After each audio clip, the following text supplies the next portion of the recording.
Hello, everyone. This is the Captain Swan podcast number 56. I'm Serena, Savior out on Tumblr, and this is a bit of a special When is podcast. the one that we're going to? What time does it start? And the Captain Swan podcast is gonna introduce themselves. Okay. I am Lisa, and You Brought Me Home on Tumblr. Hi, I'm Michelle, and I'm To the End of the World or Time. And that's it. It's a three-way podcast. Okay. Not that way. Get your minds out of the gutter, people. We don't know what happened to the rest of the podcast, All right, I need to know. You gonna take and so maybe some of them will join us. Maybe they won't. We don't know. And but we're gonna start anyway without them. or is it something we all? Yes. Okay, so I want to know. Let's go to the cliffhanger of the episode. What was your reaction when Zelina was like, "I'm pregnant"? Whiskey Tango Foxtrot. That was my reaction. I have to admit, I laughed.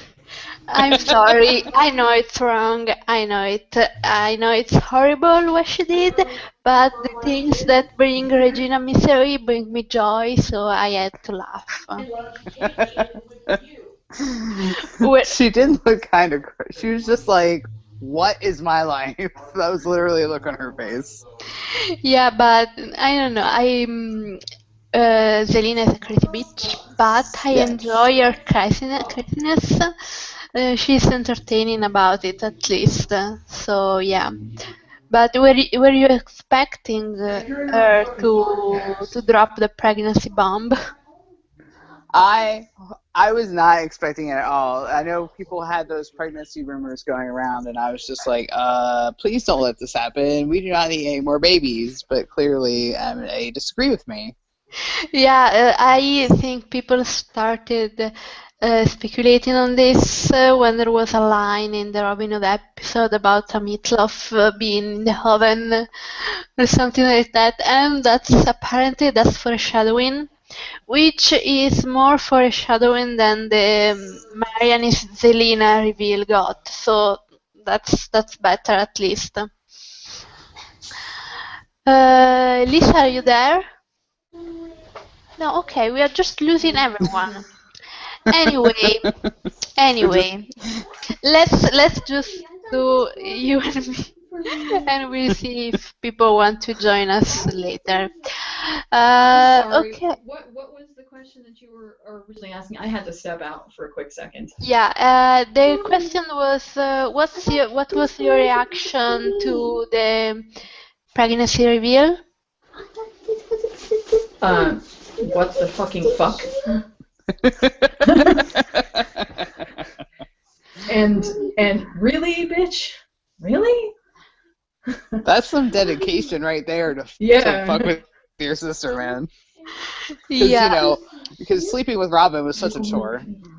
I mean, I know. let's just, since we are making jokes about this, and we always take the Graham situation very seriously.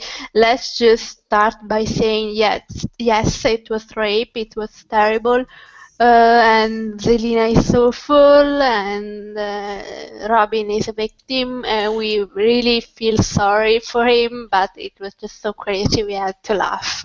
Yes, and that Scott guy needs to shut the F up because he clearly doesn't know what he's talking about. Yeah. Did you see the tweet? I did see it. Do you want to tell our listeners about the tweet? Maybe they don't know about Scott. I think we did talk about Scott in a few podcasts. Yeah, the Swan Queen baiting person. Writer is a writer for the show. Yeah, joined this season. He basically said that. You go with her. He basically said that that people were applying a real world standard to to a magical situation, yeah. Yes. And something about this 11-year-old daughter Yes. knowing the difference between fiction and reality, and it's like, what? Because I mean, the only way that tweet about fiction and reality could have been could have made sense was if people were complaining that Sean was raped by Rebecca Mader, and no one is saying that. No one is saying that the actor did it, but the characters did. And the thing I noticed that in the recent interviews with Adam and Hedy, all those writers calling it a violation or a awful thing, not one of them is calling it rape. Like, No. they need to grow a pair. They need to grow a pair. Well, and this is the second time they've done that, where the male character has gotten violated sexually by a female character, yet they refuse to call it what it is. Well, it's not as though they're not cognizant of what it is. I believe that they are. It's just they're trying to reduce the likelihood of huge, massive fandom freakout. You know what I mean? Well, then they shouldn't do it. Yeah, I mean, there could have been something else to give angst to Regina. They just decided to go the soap opera way with the baby. So If the baby's even real. As if there's still a chance that Selena's making it all up. They needed more angst, as if it wasn't angsty enough that her sister had been living in sin with her boyfriend. Are you kidding? I think that's enough. And right there. Zelena's the one who murdered Marion, like for real. Yeah, that's enough angst right there. And that poor child, that poor 4-year-old little child that is having like whiplash back and forth, not even sure if his mother is really his mother. I mean, oh my God. I mean, seriously, all they would have had to do is have like Zelena like do something to Roland, like hold Roland hostage or something, and that would have been enough. But no, we actually have to make her pregnant by means of questionable, dodgy at best dodgy consent. And it's like, dude, we have like all sorts of other consent issues on this show. Maybe you shouldn't take this tack. Just a thought. And just as soon as he saw her, and he wasn't as overjoyed as I was expecting to be, I knew something was terribly wrong. I was like, oh. Something ain't right. And then when she tried to get him to leave, she's like, we need to go, and he wouldn't leave. I'm like, okay, dude, I get that you have a sense of honor, but honestly, what is your deal? Because if you find out that your wife is not your wife, and this bitch killed your wife, and you still don't want to leave, something's definitely wrong.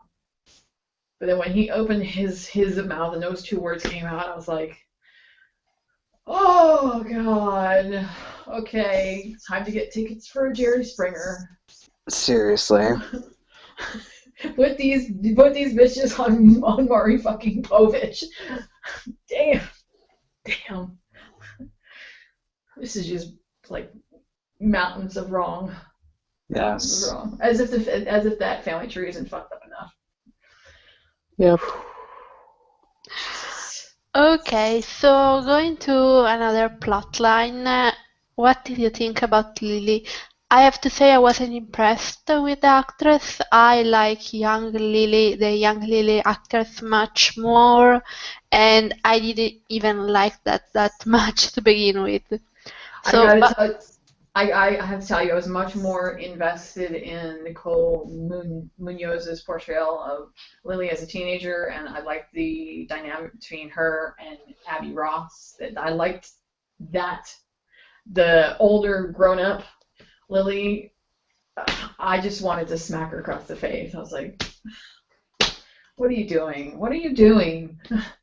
Although I'm a little peeved at some of the fans saying that Emma should not have ditched Lily when she did at the bus station. I'm like, excuse me, this chick stole her foster family's money, lied to her, and probably she doesn't know if the family was going to kick her out. They seemed like a really nice, like Norman Rockwell type family. I would like to believe that if she had stayed, that they might have been able to work something out.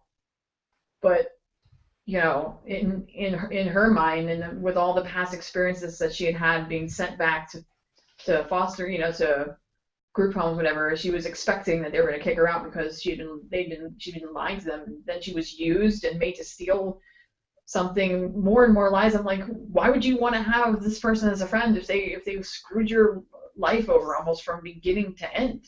Mm-hmm. I can't fault her for wanting her gone. No, I can't either, and I've been not invested in Lily either as a teenager or as an adult, and basically when she was a teenager, I was like, wow, creepy much? Were you stalking her or something? I mean, clearly they're connected by the stupid fate spell nonsense, which is just dumb. But I'm like, I just don't care. I'm still trying to answer the question in my mind that if Emma was found on the side of the road in Maine, right? Yeah. In Maine, how the hell did she wind up in Minnesota?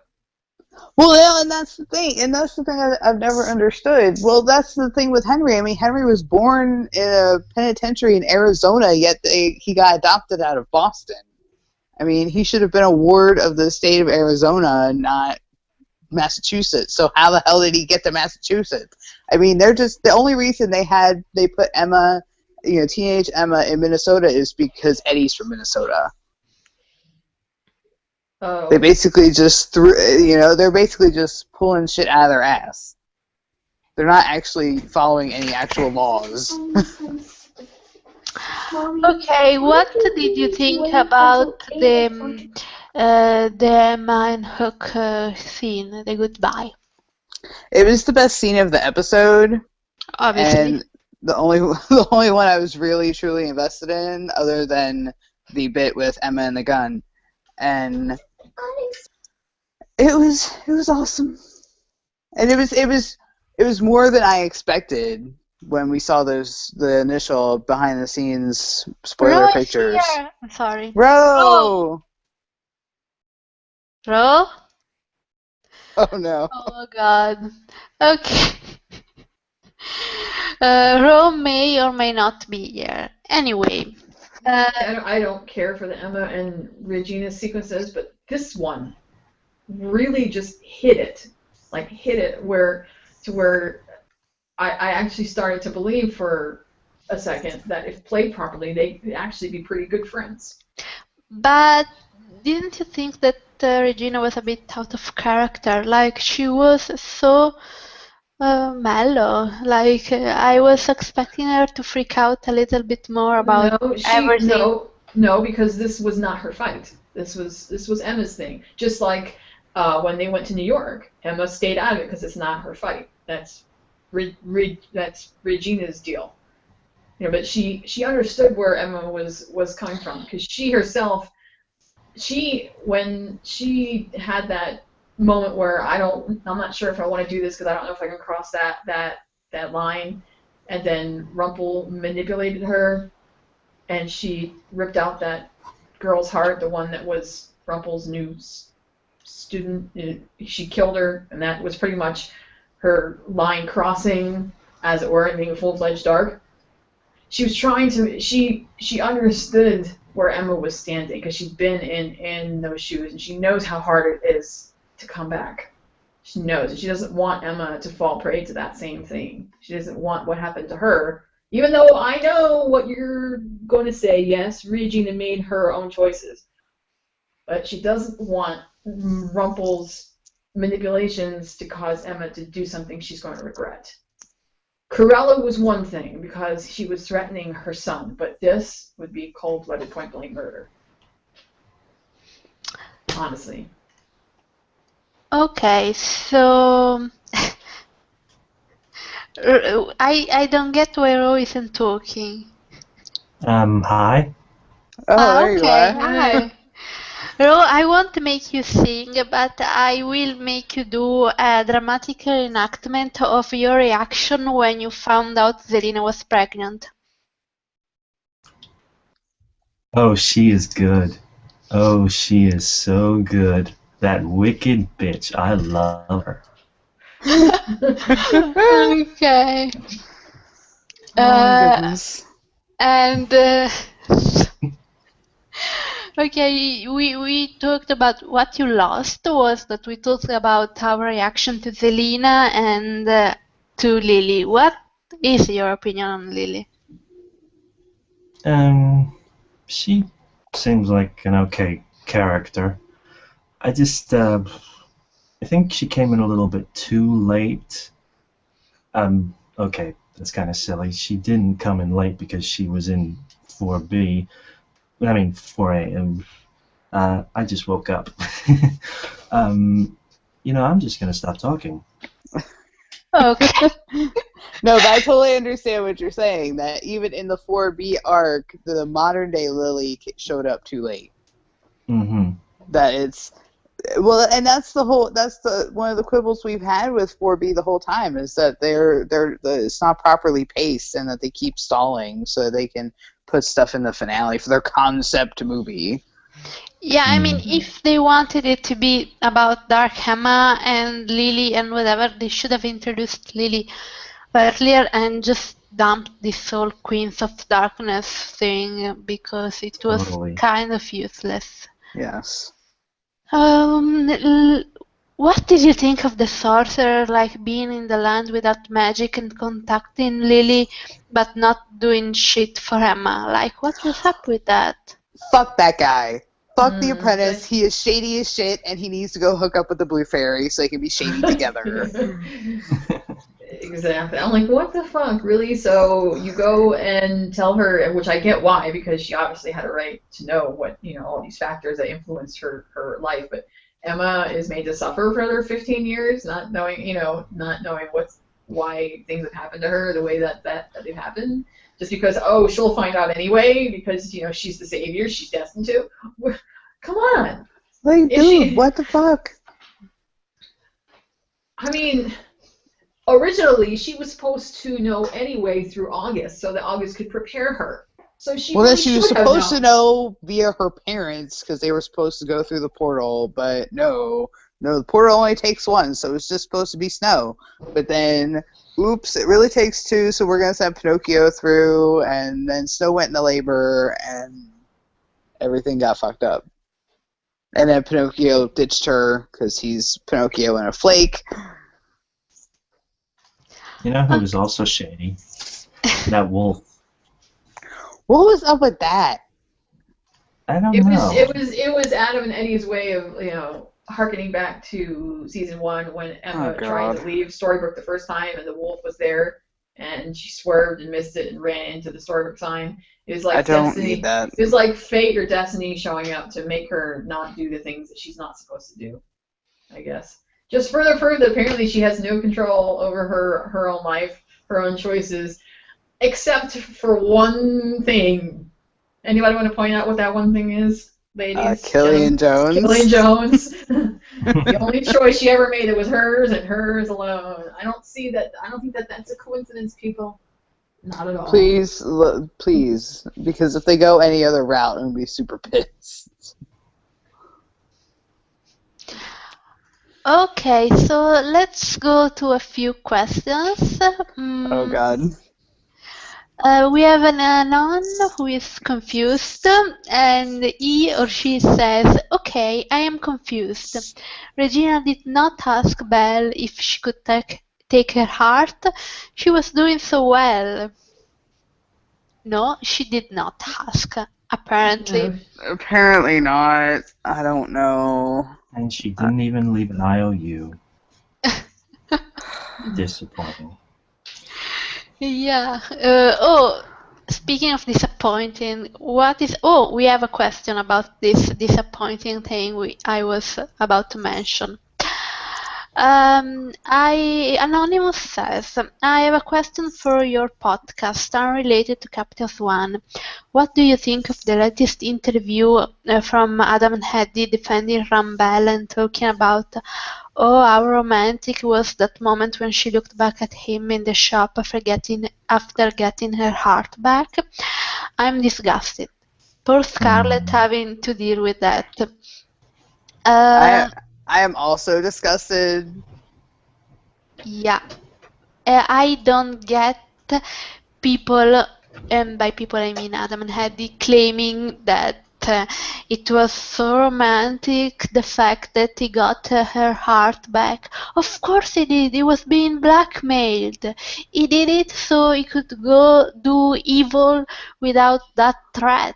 What's romantic about that? And not only that, he did it to buy himself some time because the tiny bright spot on his heart is getting progressively smaller as the days go by, and he thought that by doing something nice for Belle, he could stave off that darkness for like a few more days, just to give the author enough time to rewrite stuff. So he didn't even do it for Belle. He did it for his own selfish crap. And the fact that Adam and Eddie can't recognize that and call it what it is and make Rumbella a tragedy like it should be kind of pisses me off. That whole scene, what he did, put the nail in the coffin for anybody that has any lingering doubts as to whether or not Rumpelstiltskin cares more about Belle than he does about himself. He does not. He did that to save his own ass, because if he knew if he let her die, or if Regina crushed her heart, the last little bit of red that was left in his heart would go away and he'd be totally dark. He did that to save his own ass. Period. Self-preservation. And when she looked back, I was like that meme. Ho, don't. Ho, don't. No, let him walk away. Let him walk away. He doesn't. No, Belle. Okay, good. Let him go. Yeah, but now I'm afraid what's going to happen in the future, because now they've given Belle that teeny tiny spark that maybe Rumple can be saved, and it's like no. Rumple has, for me personally, Rumple has done too much. He's done too much stuff. He's irredeemable, and if they try to redeem him through True Love's Kiss or some other nonsense, I'm going to be super duper pissed. You can't, Adam Heddy. You can't. If she goes back to him just because of this little sliver of goodwill, which really wasn't even, I'm just going to throw my hands up and go, you know what? You two deserve each other. Go. Be with your evil boyfriend, whatever. Honestly. I don't care anymore. Go. Fuck you both. Because you're too stupid to see what's right in front of your face. So if he fucks you over again, you deserve it. And seriously, what kind of message does that even send after all the abuse that Rumple has put her through, and for her to take him back based on some teeny tiny spot on his heart or some nonsense? That is insane. Yeah, so let's go back to talking about Dark Emma, because we have a few sassy announce, and I usually don't read the message that are obvious trolls, but this one is more subtle and a bit sassy, so I'm gonna read it. Anonymous says, the Dark Emma plot isn't failing at all. It's actually going great, and I love it. This is the message. Okay. No, it's not going great. It would be going great if it had been developed over time. This is what we're seeing her do. It's not believable at all. Okay, so I'm gonna just stop you for a second, and because we have a question about that. So I don't know if this is the same anonymous person, another anonymous person. I don't know if those are like serious questions or just rhetorical. I'm just gonna read it. So far, is there still hope for the Dark Emma plot to win you guys over?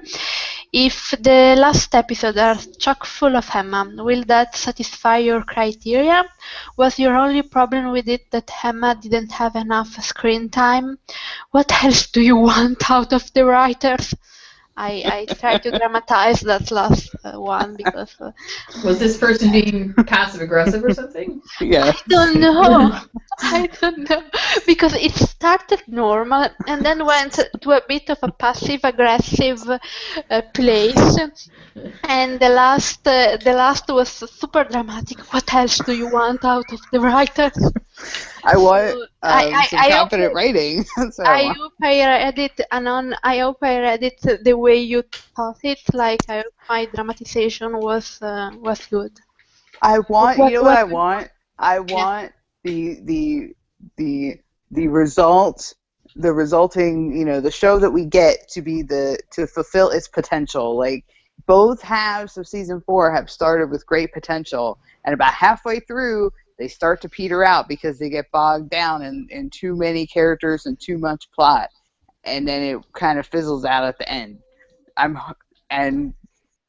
Hopefully they'll learn their lesson and not do this in season 5. That's all we can do right now because season 4 is shot and done. This was the problem. If they had spent less time on the Queen of Darkness bullshit and more time building up the idea of Emma being dark with a sequence of events that built her up towards this darkness, it'd be more believable than simply her switch being flipped after she tosses Cruella over a cliff. Which was an incident that's not really even evil because she was only defending her son. I mean, it's just not, yes, it's true that, she's acting out of anger. But just because she's acting from a place of anger and frustration does not mean that she's going to go off and start ripping hearts out like Queen. And Regina's darkness was developed over time. It wasn't something that just happened. Because it took a lot of manipulation, took a lot of conscious choices on her own part, and years for it to get to that point. Mm-hmm. Even after she lost Daniel, she wasn't evil yet. She was destroyed, but she wasn't evil. She still didn't want to do it until Rumpel kind of manipulated her and took away the last option she had, I guess, to bring Daniel back. Not that she still didn't make her own choices to go that route. I mean, but still, with Emma, it was like they just flipped a switch. One day she's good and then a little pissed off at her parents, and the next day she's shooting lightning bolts from her hands and shit. And see, that's the thing, is that, reading the various interviews that have come out over the last couple of days, I'm getting the feeling that there's a disconnect between what Adam and Eddie think is coming across on screen and what we, the viewers, are actually seeing on the screen. Definitely. Yeah. Definitely. And there shouldn't be. They shouldn't have to explain it this much. Okay, let's try for another question. Sorry. Anonymous says, it's good to know that creeper Rumpelstiltskin had more time to put Belle's heart back in her chest and wax poetics about it, and that Captain Swan, for the same thing, got a whole 26 seconds near Granny's bathroom to an arc that played over 7 episodes. Frustrated? Yes, I am. I love you. Yay, Anon! Yay! I love how that 26 second has become a thing. Yeah. Bitter much? Still bitter. Yeah. That scene has burned any faith I have that this coming finale will be any good. Okay, and to go with the bitter train of thought, we have another anonymous who says, I am pissed because now we can say that Robin and Zelina have banged before Captain Swan. Yes. Don't get me started. I've compiled a list of people on the show that have banged already, and the two couple do you think Will and Belle have banged? I hope so. Probably. Will and Belle had better have banged because they went out of their way in the interviews to call Will the rebound guy. At the very least, the rebound guy should get some action. I mean, when it gets to the point where I don't feel like Rumpel is good in bed. That's just my feeling. I don't feel that. When it gets I feel like he would cry. When it gets to the point where the non-couple, one half of which is pretending to be the other person's dead wife, gets the bang bang and then also gets pregnant before the true love couple who are disgustingly in love and have had 3 seasons worth of build up still hasn't gotten anything more than a date and a couple of kisses, something is wrong with this picture. I know, right? I mean, I had several. My ask box has been very busy this week, and I had somebody say that essentially Captain Swan has not had any real forward momentum development since the date. No, I think at least in episode 15 there was. Yeah, that was probably it. But that was basically Killian reiterate, well, other than them saying "I love you" without saying it like 8 times. Pretty much. That's what we've had. I'm gonna go with this prediction about the "I love you." I definitely think Emma will say it first, like the actual words. Yes. Will be said first by Emma. That would be nice. Yes, they said that, Adam and Annie said that we're definitely going to get into some truths about her relationship with Hook, and there's going to be some kissage going on between some couples. So like Michelle and I were talking about, I'm keeping my expectations low. I'm sensing and I love you on Emma's part and possibly and I will find you, and then but I'm not expecting Okay, anything more. are we going to spoiler territory? Just to mention, we are starting with spoilers.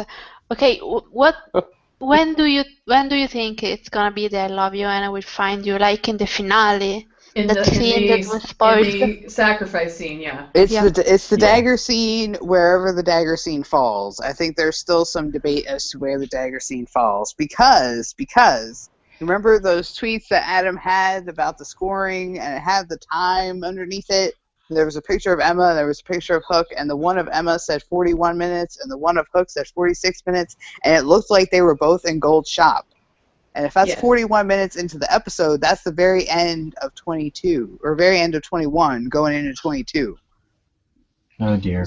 So I think that the dagger scene is actually towards the beginning of 22, and that leads to stuff. I think there's going to be like multiple timelines going on. And that's why they're calling it a concept movie. Yeah, it will be like we see the author write, and then Regina did this, and we will see the alternative universe when Regina does this. Then the author changes his mind and goes, and then Emma does this, and we see the alternative universe created by that. What do you think will be the conceptual change that's going to be a result of all of this? I don't know.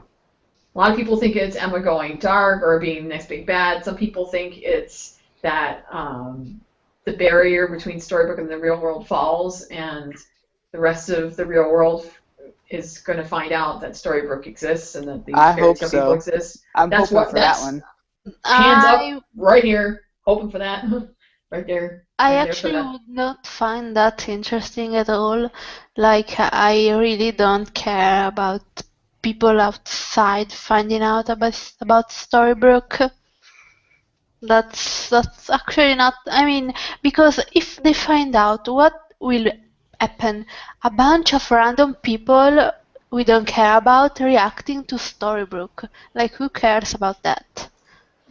We want unless the government shows up with tanks and tries to like confiscate magic or something. That could be fun. I can just see it now, like on some random talk show or Oprah or whatever. Oh God! The true tales of Disney villains and the heroes that love them. Matrix Charlie tries to run them up. The formerly villainous Captain Hook, and be careful, ladies, it doesn't look like anything from the Peter Pan film. That would be and hilarious. his lady love, the savior, Emma Swan. they'd be on Jimmy Kimmel. They'd be on Good Morning America. They'd be on The View. And my next guest, the formerly evil, or is she, evil queen, Regina, and her paramour. Robin Hood. Not quite a fox, but still maybe foxy. Robin Hood. That would be hysterical. I would get more of a kick out of that than any of this contrived plot drama. I'm serious. But Okay, we have a question still about Captain Swan banking. Uh, Anonymous wants to know, do you think there is a reason why we have not gotten Captain Swan sexy times yet? Do you think that the writers just don't care like we do? And do you think, or do you think they're just saving it for a certain moment? It just seems like that is the only unrealistic part of where their relationship is at this point. What are your thoughts? I don't know. I can't believe someone does not care about Captain Swan sexy times, even if that someone is Adam Hadley. I mean, how can they not care? Well, I here's think the thing. We're in the middle. We're in the middle of sweeps right now. Like main sweeps are going on as we speak, and they started like last week. So if they're gonna have their premier, what has become their premier couple bang, it's gonna be during May sweeps. honestly, I think they've gotten so wrapped up in the other storyline that just fell by the wayside, and all the character development that we'd like to see in the main cast is kind of suffered for the bigger story. So yeah, and just I something we have also to deal think with. that they're trying to use the banging as a way to keep stringing the Captain Swan fandom along. That because they're partially afraid that we're going to lose interest if they bang, which is insane. I can tell them it's insane. Trust me, we will not lose interest at Like all. I can show them my blog, and trust me, people will not lose interest if you let them bang. They keep having this whole moonlighting idea, but I'm telling you, it's already been proven on Castle. The moonlighting curse doesn't exist. If you play it right, it will work. If the characters have enough chemistry and the storylines are good enough to play off of that, it doesn't matter if we watch them being married after 10 years with 5 kids, people will still watch. The Swan Queeners probably won't. Not that I would care, but we will definitely watch. I am all here for an hour of domestic Captain Swan. I'm there for it. Yeah.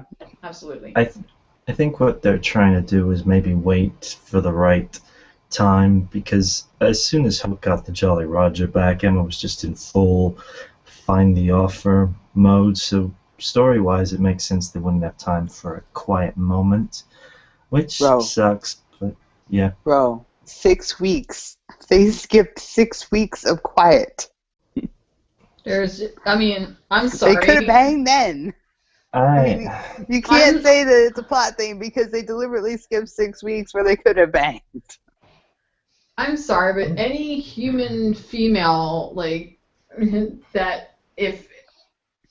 had that for a boyfriend, I gotta tell you, she is a stronger person than anybody I know, because that is sex on a stick. That is sex on 2 legs, and I don't know how anybody could not just And seriously, it's not like it's not like they have been underplaying the sexual tension. They have sexual tension from the very moment they meet, and the fact that we're still waiting 3 years later for them to actually bang when they're in a loving, committed relationship is insane.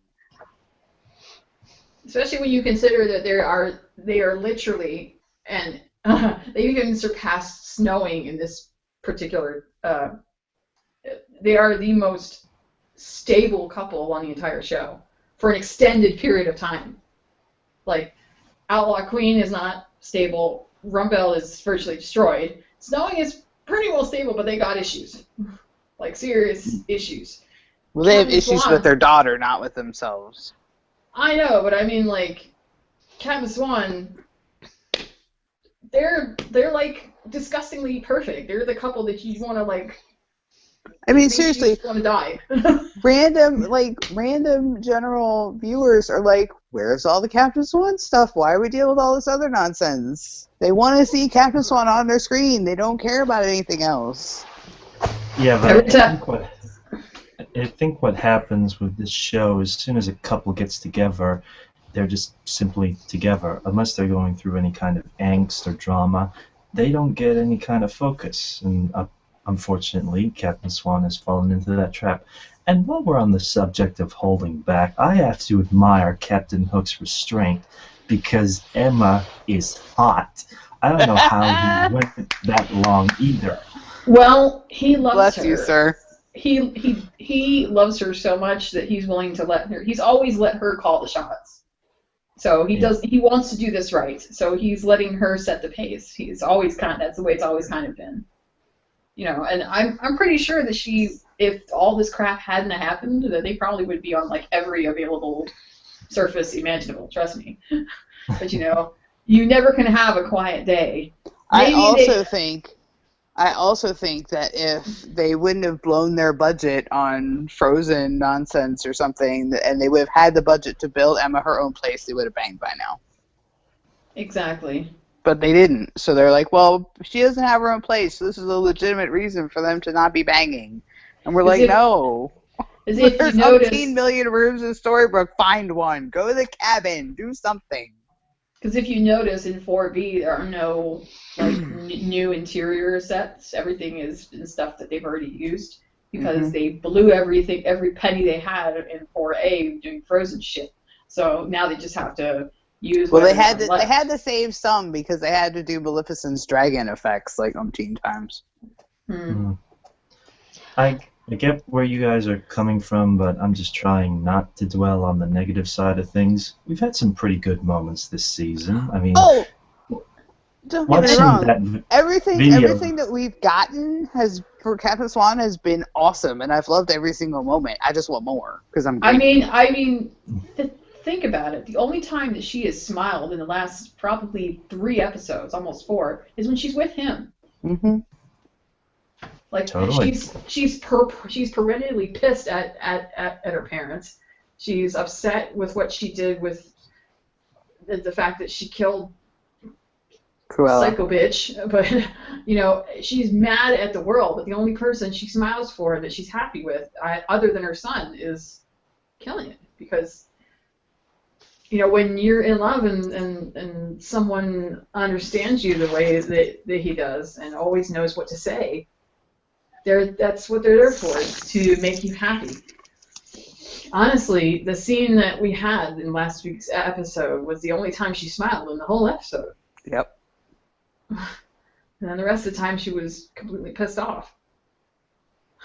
If they honestly think that throwing wrenches to drive people apart is what keeps drama going and what keeps viewership up, look at the Outlaw Queen thing. They've thrown how many wrenches into that shit? Has interest really gone up for Outlaw Queen? Not a hell of a lot. In fact, it's driven some of us who used to like Outlaw Queen away. Okay, let's go to another question. Spoilery. Question for the next podcast episode from Anonymous. Do you think that the Captain Swan reunion scene in Sunday's episode will be as good as it looks like in the spoiler pictures we got of it? Yes. I don't know. Okay, I will be honest. This is the one time, and I know that sometimes I let my expectations get away from me. But this time, I have this tingling feeling. I'm not necessarily saying that we're going to get a bang bang, but I think that we're going to get a confirmation of something that we've suspected for a while. You know that super secret early morning, sun's not even up yet dock scene? Yes. I think that's going to go down something like this. It's going to take up right where 19 left off. Regina and Robin are going to be like, what the fuck is this bullshit? They're going to go off and talk and discuss and blah, blah, blah. And try to figure out what to do. Emma is going to subdue Green. Once they talk it out and decide what they are going to do, they're going to go back to Storybrooke. Emma's going to introduce Maleficent to Lily, and while they go off and have their whatever, and Regina takes Zelena and throws her in prison, she walks off. Emma, at first I thought that Emma and Hook walking off, I thought that was between takes. But when Kat posted those videos, I saw that they were actually, it's actually in the scene. So I think they're going to walk off, probably go to the docks, and then that super secret dock scene is going to be her, like, maybe on the docks next to the Jolly. So I think we're going to get a confirmation, at the very least, that she's been staying with him. That's what I think.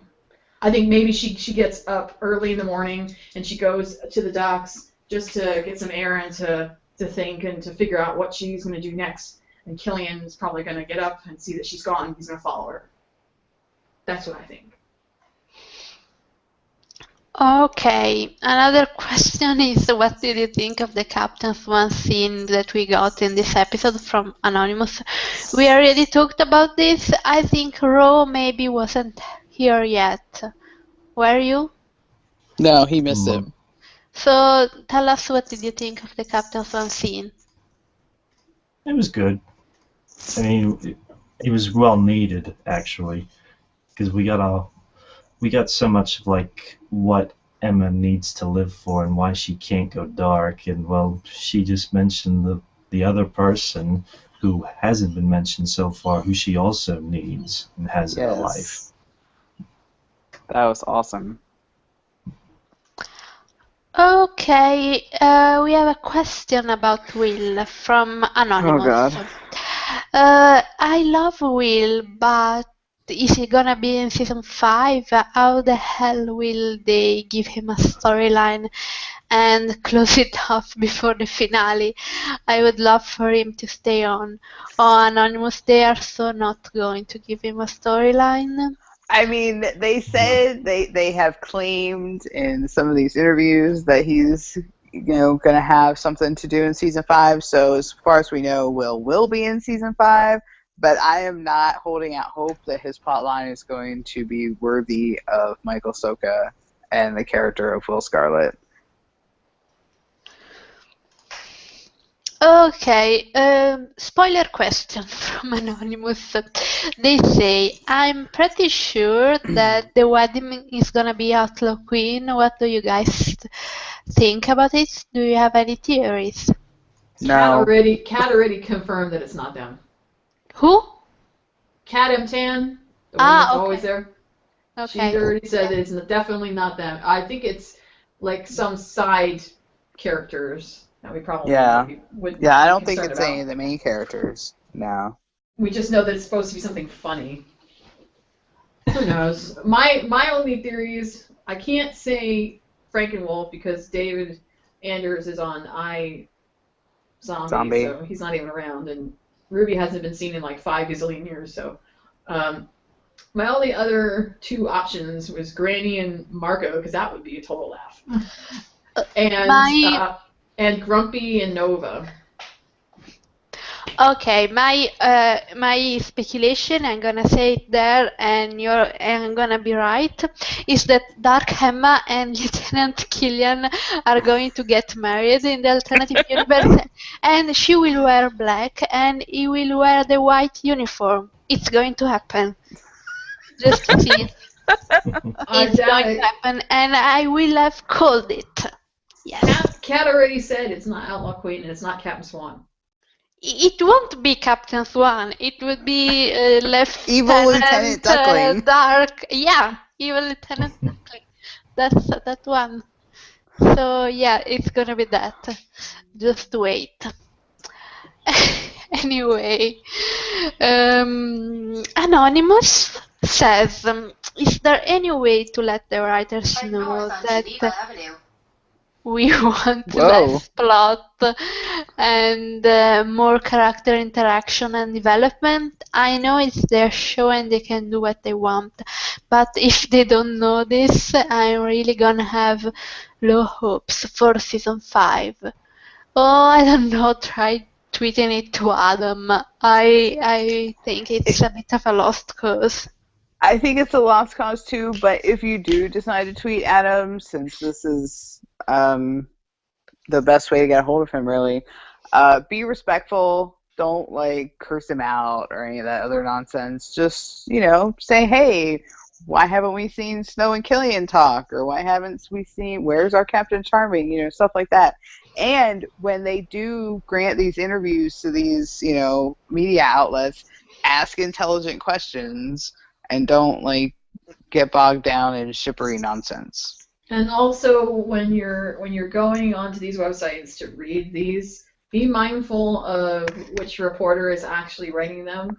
Because if you're talking about Natalie Abrams, I wouldn't listen to anything that she says because it's completely colored by her own shipper bias.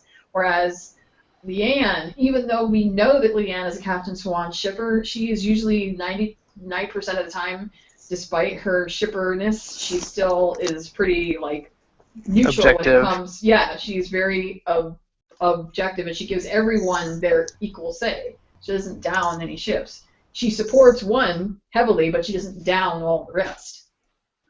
So just kind of be mindful of who's writing it, because it could very well be colored by a lot of bias. And also the fact that Adam and Annie are huge trolls and tend to lie a lot. Yes. Okay, let's go to another question. Princess One Love wants to know if you think that the Zelina pregnancy is a lie. I hope it is. But I wish it was. Adam and Hedy said it's not. That she's not lying. Well, then I hope the author rewriting stuff makes it go away. Yes, please. God, please. Yeah, I just don't think that. I don't think Regina would go to the author if she was lying. Yeah. What would a baby with Robin's code and Zelina's crazy pants look like? Oh God. I feel like that baby must be born just because I want to see what that looks like. Merida. The baby would probably have magic too, considering how powerful its mother is. Oh God. But please do not let Zelina mother that child. She has a horrible inferiority complex, and she is envious of everyone and everything around her. So there's no doubt that if she has a child, most moms would be happy and it would change them and make them better people. But with Zelina, she would likely get envious of all the attention that her baby was getting over her and try to kill the baby. So please, take the child away from her. It's true. It's true. Well, she tried to kill Dorothy, for God's sake. Well, I know, but that's what I'm saying, that they said they weren't introducing any new characters, that while they may not make Bex Mater a regular, she would be a significant guest star presence in season 5 if they don't get rid of the pregnancy somehow. Mm-hmm. Okay, let's finish those questions.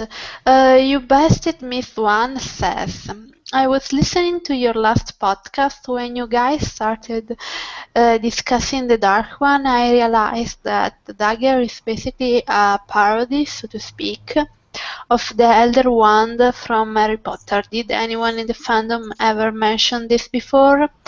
I don't know, my inner nerd and fangirl just thought it was interesting. What do you think of Harry Potter comparisons?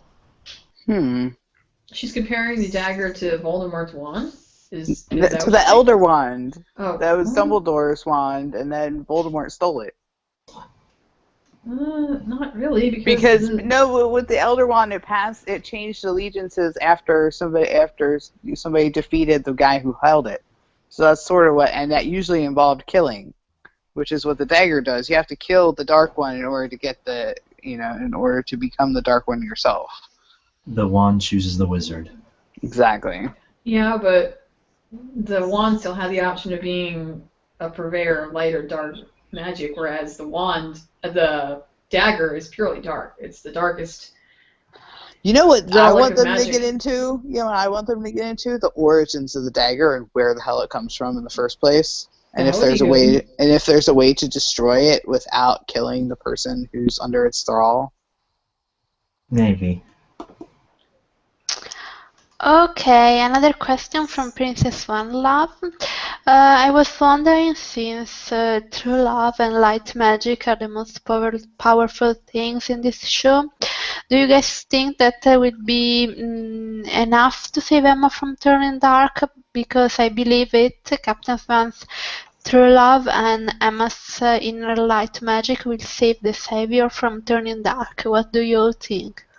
Well, that's the true test, isn't it? If it goes the way everybody thinks it's going to go, and she goes dark, I'm not saying that she's going to be the dark one, but if she goes dark or whatever, that's the true test. It's at this point in their relationship that this would be like the big No. indicator. They're not doing because they were asked if there was going to be a true love's kiss, and all they would say was that there was going to be kissing. They didn't say whether or not there would be. I'm not talking about this season. I'm talking about next season. Next season, when he goes to find her and to save her, that's the true test. That if he feels that he can use true love's kiss to end her darkness or to whatever the hell it is that's made her evil, and it works, then there'll be no more question, and the Swan Queeners can go jump off a cliff. Yes, true love confirmed, because they're the only couple left that hasn't had it. Well, Outlaw Queen technically hasn't had it yet either. They didn't fucking need to. They have fucking fairy dust. Well, I know that, but the question was true love's kisses, and technically Outlaw Queen hasn't had one yet. That's all I'm saying. And at this rate, they won't because Robin knocked up somebody else. Oh boy. He's been a busy boy. All I gotta say is this show is turning into a soap opera, and I'm not feeling it. Felt pretty soap opera like the first season. No. When you're talking about, I'm in love with one person, but my dead wife comes back from the dead, and now I have to decide whether or not I want to be with her, but I'm choosing my girlfriend. But then my formerly dead wife falls sick. Lisa, you do remember that's kind of what happened with Snow and Charming and Catherine, though. I know. Then my formerly dead wife falls sick, so my honor tells me I have to be with her, and then I'm with her for 6 weeks, and then all of a sudden I find out that she's not actually my wife. She killed my actual wife, but I've been sleeping with her for this whole time. And now she's pregnant, and now my actual girlfriend comes back to get me, but I can't go with her because I got this other girl pregnant. Yeah. Basically, let's all be thankful that David did not knock up Catherine. Head east toward Lake Village Drive, then turn left onto Lake Village Drive. Somebody's talking to their Google Maps. No, that's me. I'm trying to Google the theater because we gotta leave pretty soon. Okay, so the questions are over. What else do we I have a question. Yeah, ask us. So between this episode and Breaking Glass, which one do you think was better? This one. This one. Yeah, obviously. Definitely. I think Scott. You mean because they were both written by Scott? Well, they were both Emma-centric. Oh yeah. And I thought Abby Ross did a good job. No, Scott didn't write this one. He didn't. It was Andrew. It was Andrew and what's her name? Oh, okay. I think because No. he was running his mouth on Twitter. No. I thought it was his episode. No. He wrote the Robin episode. Oh yeah. That was bad. Scott, your writing is bad. You should feel bad. Okay. So what else did we need to talk about? Have you guys been following the latest Adam Head interviews that came out? No? They aren't very interesting. I guess the one thing is that they mention that everyone is worried about Emma going dark, but they should be worried about Regina. So obviously Regina in this next episode will do something to fuck everything up. And then of course at the end of the finale we got the spoiler photos of Emma sacrificing herself to save everyone because Regina fucked up. What else is new? Yeah. She's gonna cut a bitch. Lily, to be precise. I read all of them, and they were all just repetitions of the same things, the same questions answered in the same way. Well, no, and that's the thing is that they don't know how to talk about this concept movie thing without giving away what happens. So they're being more vague than normal because they can't really talk about it because it doesn't make sense until you see it. And even then, it might not make sense. There was one question that they answered that I just wanted to flip a table, other than the will being the Rebound. When they asked, "Will we ever meet Hook's parents?" and they're like, "Someday," I'm all, you know what? Fuck you both. Yeah. Fuck you both. Because there's this post on Tumblr that I see a lot of once characters grown up, and next to them is a picture of the actor who played their child self. Almost every character on the show has had a child self actor, except for Killian fucking Jones, because they won't give him a goddamn backstory.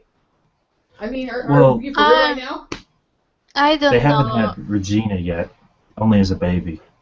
Yeah. No, I mean, is he not important enough to get something? He's now the leading man of this series. He's not important enough to get something.